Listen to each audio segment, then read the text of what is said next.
तुम्हें देखकर लगता है ठगों की दुकान सिर्फ तुम्हारे भरोसे चल रही है। मुझे दुनिया देखे हुए 50 साल हो गए हैं। मुझे कौन बेवकूफ बनाएगा। बस बाबू, यही बात मुझे सबसे ज्यादा डराती है। इस बार अगर ठग कर आए ना तो 1 महीने तक तुम्हारी पसंद की खीर नहीं बनाऊंगी। अरे भाई, तरस तुझ पर नहीं, तेरी अकल पर खाया होगा। अगर बाबू ऐसे ही रहे तो एक दिन पूरा घर बिक जाएगा। वाह बेटा वाह, तू तो बड़ा नेक आदमी निकला रे। भगवान तेरा भला करे। आज तो मजा आ गया। 5,000 की बकरी सिर्फ 1,500 में। भोला काका तो सच में भोला। आज उस लड़के को छोड़ूंगा नहीं।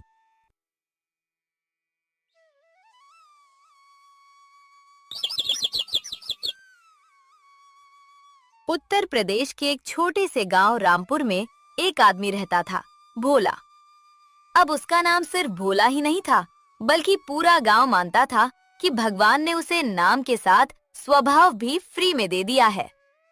गांव में कोई भी आदमी अगर किसी को बेवकूफ बनाना चाहता तो लोग मजाक में कहते, अरे किसी और के पीछे क्यों भाग रहा है? भोला काका बैठे हैं ना। ये बात सुनकर पूरा चौपाल ठहाका लगाता और बेचारा भोला भी बिना समझे सबके साथ हंसने लगता। भोला मेहनती किसान था। सुबह सूरज निकलने से पहले खेत पहुंच जाता और शाम को अंधेरा होने पर घर लौटता। लेकिन एक कमी थी, उसे हर मीठी बात सच लगती थी। कोई कह देता, काका ये बीज सबसे बढ़िया है, तो बिना सोचे खरीद लेता।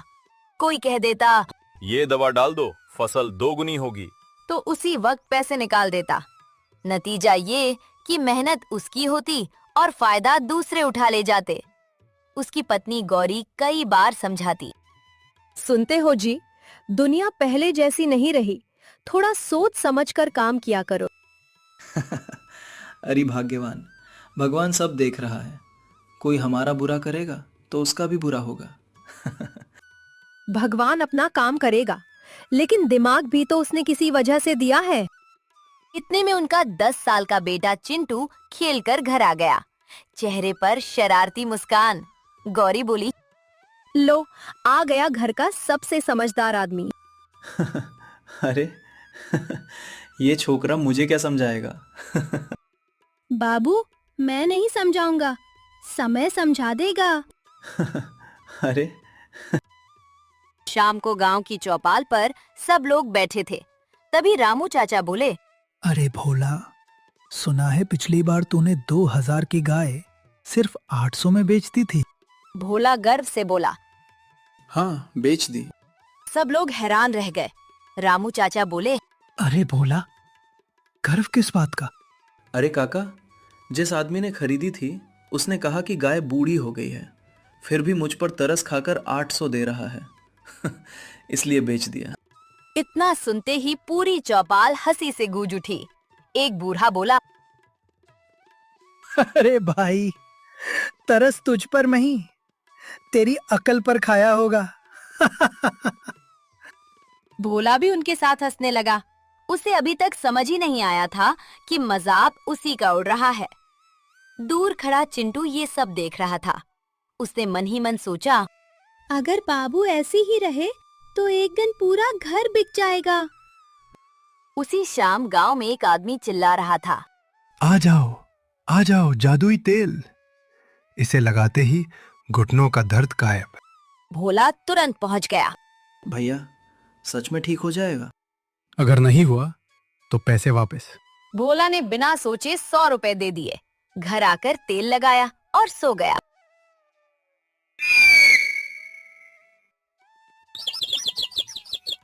अगली सुबह देखा, घुटनों का दर्द तो वही का वही था, लेकिन पूरे घर में इतनी तेज बदबू फैल गई कि गौरी ने नाक पकड़ ली।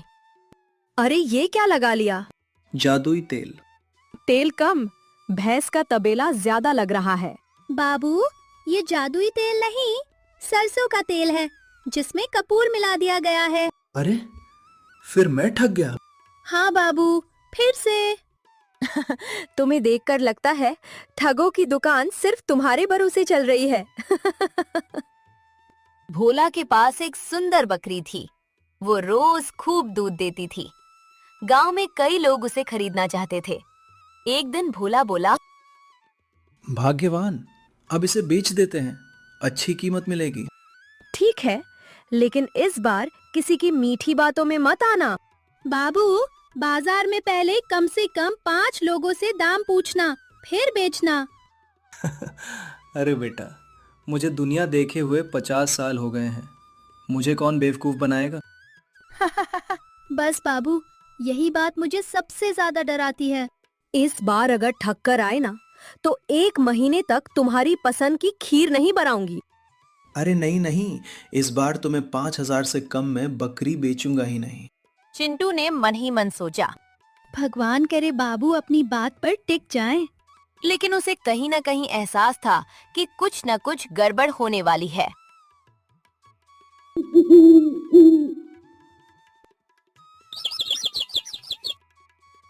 सुबह सूरज की पहली किरण भी ठीक से नहीं निकली थी कि भोला उठ बैठा। आज उसके चेहरे पर अलग ही खुशी थी। बकरी को नहलाया, उसके गले में नई रस्सी बांधी और सींगों पर थोड़ा सा सरसों का तेल मल दिया। गौरी हंसते हुए बोली, अरे वाह, बकरी को बेचने जा रहे हो या उसकी शादी कराने? अरे भाग्यवान, जितनी सुंदर लगेगी उतना अच्छा दाम मिलेगा। बाबू, एक बात आखिरी बार कह रहा हूँ, पहले पूरे बाजार में घूमना, कम से कम 5 लोगों से दाम पूछना। कोई अगर कहे कि बकरी बूढ़ी है, बीमार है या बेकार है, तो उसकी बात पर तुरंत भरोसा मत करना। अरे बेटा, तू मुझे बच्चा समझता है क्या? इस बार ऐसा सौदा करूंगा कि पूरा गांव देखता रह जाएगा। चिंटू मुस्कुराया, लेकिन उसके मन में अजीब सी बेचैनी थी। वो धीरे से बोला, भगवान, मेरे बाबू की रक्षा करना। भोला अभी आधा रास्ता ही पहुंचा था कि सामने से एक आदमी आता दिखाई दिया। उसके चेहरे पर बड़ी मीठी मुस्कान थी। लोग उसे लाला राम कहते थे। लाला राम की नजर कई दिनों से भोला की बकरी पर थी। उसने दूर से ही आवाज लगाई, राम राम काका।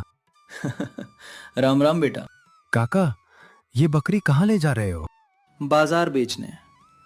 अरे काका, ये बकरी तो बूढ़ी है, कोई 1000 रुपए भी नहीं देगा।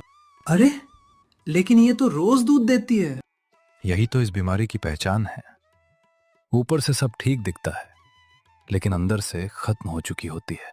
भोला पूरी तरह उसकी बातों में आ गया। लाला राम बोला, काका, मैं तो चाहता हूं कि आपको नुकसान ना हो, इसलिए एक सलाह देता हूं। बाजार जाओगे तो कोई 1000 रुपए भी नहीं देगा, लोग हंसेंगे अलग। फिर मैं क्या करूं? देखो, मेरा दिल बहुत नरम है, तुम मुझे अच्छे आदमी लगे, इसलिए मैं 1500 रुपए दे देता हूं। लेकिन किसी से कहना मत कि मैंने इतने पैसे दिए हैं, नहीं तो लोग मुझे बेवकूफ समझेंगे। वाह बेटा वाह, तू तो बड़ा नेक आदमी निकला रे। भगवान तेरा भला करे। उसने तुरंत बकरी बेच दी और 1500 रुपए जेब में रख लिए। लाला राम मन ही मन हंस रहा था। आज तो मजा आ गया, 5000 की बकरी सिर्फ 1500 में। भोला काका तो सच में भोला। भोला खुशी खुशी घर पहुंचा। दरवाजे से ही चिल्लाया, अरे भाग्यवान, देखो सौदा करके आ गया। कितने में बिकी? 1500 में। क्या? सिर्फ 1500 में? बाबू, आपने पूरे बाजार में दाम पूछा था? नहीं, रास्ते में ही एक बहुत अच्छा आदमी मिल गया था। कह रहा था कि बकरी बीमार है, कोई 1000 रुपए भी नहीं देगा। उसने मुझ पर तरस खाकर 1500 दे दिए। हे भगवान! तुमसे बड़ा भोला मैंने आज तक नहीं देखा। इतने में पड़ोसी रामू चाचा आ गए। उन्होंने पूछा, क्यों बोला? बकरी कितने में बिकी? 1500 में। अरे भाई, आज सुबह ही तो बाजार में उसी जैसी बकरी 5000 में बिकी है। भोला के पैरों तले जमीन खिसक गई। क्या? तुम्हें किसी ने बेवकूफ बना दिया। अब भोला की आंखों में आंसू आ गए।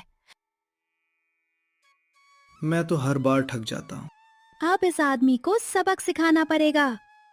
रात को सब लोग खाना खा रहे थे, लेकिन आज घर में सन्नाटा था।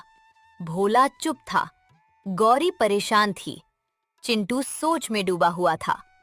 थोड़ी देर बाद उसने धीरे से कहा, बाबू, अगर कोई आदमी किसी गरीब की मजबूरी का फायदा उठाए तो क्या उसे सबक मिलना चाहिए? हाँ बेटा, लेकिन लड़ाई झगड़ा नहीं करना चाहिए। मैं लड़ाई नहीं करूँगा, बस उसे उसकी ही भाषा में समझाऊंगा। तुम क्या करने वाले हो बेटा? अभी नहीं बताऊंगा, लेकिन कल शाम तक बाबू के सारे पैसे वापस आ जाएंगे। भोला और गौरी एक दूसरे का चेहरा देखने लगे। उन्हें समझ नहीं आया कि 10 साल का लड़का ऐसा क्या करेगा।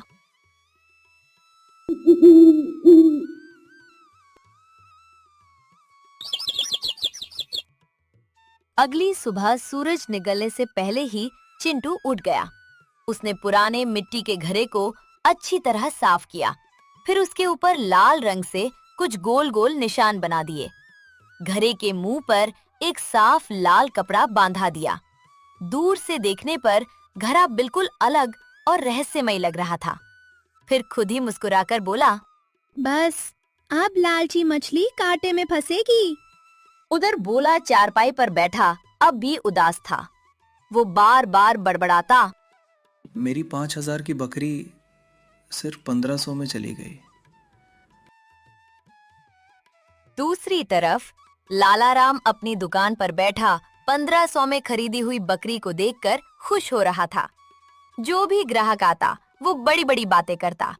देखिए भाई साहब, ऐसी बकरी पूरे जिले में नहीं मिलेगी। रोज 2.5 लीटर दूध देती है। 5,000 से 1 रुपया भी कम नहीं लूंगा। उसी समय चिंटू अपने हाथ में घड़ा लेकर वहां पहुंचा। चिंटू ने धीरे से कहा, राम राम चाचा। अरे, तू तो उसी भोला का बेटा है ना? बोल, यहाँ क्यों आया है? हाँ चाचा, एक खास चीज बेचनी है, लेकिन किसी को बताइएगा मत। बस इतना सुनना था कि लालाराम की जिज्ञासा बढ़ गई। अच्छा, दिखाओ क्या है। चाचा, ये कोई साधारण घड़ा नहीं है। मेरे दादाजी को एक साधु ने दिया था। उन्होंने कहा था कि इसमें रात को 1 रुपया डालो तो सुबह 2 रुपए हो जाते हैं। सच बोल रहे हो? मैं झूठ क्यों बोलूंगा? अगर झूठ निकला तो पैसे वापस। लालाराम अब पूरी तरह फंस चुका था। वो मन ही मन खुश हो गया। उसे लगा जैसे किस्मत खुद चलकर उसके पास आ गई हो। लालच में आकर उसने 5,000 देकर घड़ा खरीद लिया। अब मेरी किस्मत बदलने वाली है। कल सुबह तक मैं माला माल हो जाऊंगा। उस रात लालाराम को नींद ही नहीं आ रही थी। उसने लालच से रात भर घड़े में रुपए डालता रहा।